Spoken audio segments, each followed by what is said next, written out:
Capsicum দিয়ে এইরকম একটা মচমচে স্ন্যাক্স সন্ধেবেলা চায়ের সাথে যাকেই খাবে সেই তোমার প্রশংসা করতে বাধ্য। সময় লাগে খুবই কম, আর বাচ্চা থেকে বড় সকলের ভীষণ ভালো লাগবে। আর যারা সন্ধেবেলা একটু চায়ের সাথে কোনো রকম চটপটা খেতে পছন্দ করো, তারা একবার এইটা বানিয়ে দেখো, আশা করি ভীষণ ভালো লাগবে। এর জন্য প্রথমে ওই 6 চামচ মতো বেসন এবং 4 চামচ মতো চালের গুঁড়ো প্রথমে চেলে নিলাম। দিলাম পরিমাণ মতো লবণ, হলুদ, লঙ্কার গুঁড়ো এবং জল দিয়ে একটা মোটা ব্যাটার বানিয়ে নিচ্ছি, অর্থাৎ একটু গাঢ় ব্যাটার আমি বানিয়ে নিচ্ছি। চপ বা বেগুনি ডোবানোর মতন যে ব্যাটারটা গাঢ় হয়, সেই গাঢ় ব্যাটার আমি বানিয়ে নেব। একটু ভালো করে ফেটাতে হবে, তাহলে কিন্তু ব্যাটারটা বেশ ফ্লাফি হবে এবং ফুলে উঠবে। দেখো, আমি বেশ কিছুক্ষণ ফেটিয়ে এইরকম গাঢ়তের একটা ব্যাটার প্রথমে বানিয়ে নিচ্ছি। এবার এটাকে সাইডে রেখে দিয়ে কড়াই গরম করে তাতে দিলাম সামান্য সর্ষের তেল। এরপর একে একে দিলাম সামান্য পেঁয়াজ কুচি, ক্যাপসিকাম কুচি। এবার পেঁয়াজ আর ক্যাপসিকামটাকে মিডিয়াম টু লো ফ্লেমে আমি খুব ভালো করে ভেজে নেব। সামান্য একটু ভাজা ভাজা হলে আমি এর মধ্যে দিয়ে দেবো ছোট ছোট আলু চচ্চড়ির মতো ডুমো ডুমো করে কেটে রাখা আলু। আমি ওই একটা বড় আলু ব্যবহার করেছি। এবার খুব ভালো করে ভেজে নিচ্ছি। দিলাম বেশ কিছুটা লবণ। এবার একটু নাড়াচাড়া করে ওই 3-4 কোয়া রসুন কুড়ে রেখেছিলাম, সেই কোড়ানো রসুনটা দিয়ে নিলাম এবং খুব ভালো করে এটাকে ভেজে নিচ্ছি। রসুনের কাঁচা গন্ধ চলে যাওয়া পর্যন্ত খুব ভালো করে আমি ভেজে নেব। এবার সামান্য হলুদ দিলাম, দিয়ে সেটাকেও খুব ভালোভাবে মিশিয়ে নিচ্ছি। আলুটা গলে যাওয়া পর্যন্ত আমাদের খুব ভালো করে মিডিয়াম টু লো ফ্লেমে ভেজে নিতে হবে, ভাজতে ভাজতে যাতে আলুটা সেদ্ধ হয়ে যায়। আলুটা সেদ্ধ হয়ে গেলে এর মধ্যে অ্যাড করে দিলাম টুকরো করে ডুমো করে রাখা পনির। এই পনিরটা দিয়ে খুব ভালো করে ভেজে নিলাম এবং এবার এটাকে ঢেকে রাখবো। ওই মিনিট 5 মতন ঢেকে রেখেছি লো ফ্লেমে। এবার দেখো, এটা কিন্তু বেশ ভাজা ভাজা হয়ে গেছে। এবার বাইন্ডিংয়ের জন্য দিলাম 1 চামচ মতো বেসন।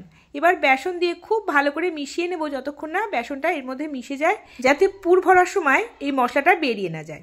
সবার শেষে দিলাম সামান্য চিনি এবং ধনেপাতা। ব্যাস, পুরটা আমাদের কিন্তু রেডি। একটু মিশিয়ে নেওয়ার জন্য আমি এরকম একটা স্ম্যাশারের সাহায্যে সবগুলোকে একটু মিশিয়ে দিচ্ছি, পুরের মতো কনসিস্টেন্সিতে চলে আসে, সেই জন্য আমি একটু সামান্য স্ম্যাশ করে দিচ্ছি। ব্যাস দেখো, পুর কিন্তু আমাদের একেবারে রেডি। এবারে পনির আলুর পুরটাকে আমি একটা পাত্রে নামিয়ে নেব। যেহেতু ঠান্ডা না করলে স্টাফিংয়ের সময় সমস্যা হবে, তাই ওই মিনিট 10 সময় দিয়ে আমি এটাকে ঠান্ডা করে নিচ্ছি। আমার ছোট বাচ্চা খাবে, তাই আমি ঝাল খুব একটা ব্যবহার করিনি। তোমরা চাইলেই কিছুটা লঙ্কা কুচি অথবা গোলমরিচি গুঁড়োও অ্যাড করে নিতে পারো। এবার দুটো ক্যাপসিকামের মাথার অংশটা কেটে নিয়ে এরকম একটা পকেট টাইপের হয়েছে, সেই পকেটের মধ্যে ওই পনিরের পুরটাকে আমি একটু হাতের সাহায্যে প্রেস করে করে ঢুকিয়ে দিচ্ছি। দুটো ক্যাপসিকাম আমি নিয়েছি, সেই দুটো ক্যাপসিকামই আমি এই পনিরের পুরটা খুব ভালো করে ঢুকিয়ে দিচ্ছি। তোমরা এইভাবে কিন্তু পরিবারের মানুষ অনুযায়ী ক্যাপসিকাম বা পনিরের পুরটার পরিমাণটাও বাড়িয়ে নিতে পারো। আমরা যেহেতু মানুষ কম, তাই আমি দুটো করেছি। এবার এই পুর ভরা ক্যাপসিকামটাকে আমি পিস পিস করে কেটে নিচ্ছি। একটা বড় ক্যাপসিকাম ছিল, সেটা থেকে 3টে ভাগ করেছি এবং একটা একটু ছোট ছিল, সেটা থেকে 2টো ভাগ করেছি। মোট 5টা চপ কিন্তু আমাদের রেডি হয়ে গেছে। এবার রিফাইন তেল বেশ কিছুটা গরম করে ওই বেসনের ব্যাটারে পনিরের পুর ভরা ক্যাপসিকামটাকে খুব ভালো করে কোট করে গরম তেলে হাই ফ্লেমে লাল করে ভেজে তুলে নিয়েছি। এইভাবেই সব ক্যাপসিকামের চপগুলো কিন্তু আমি রেডি করে নিয়েছি। আর সামান্য তেল ছিটিয়ে ছিটিয়ে বেশ এপিটোপিট লাল করে ভেজে নিতে হবে, যাতে ক্যাপসিকামগুলো খুব একটা কাঁচা না থাকে। খুব কম মশলায় এবং সামান্য একটু পনির থাকলে কিন্তু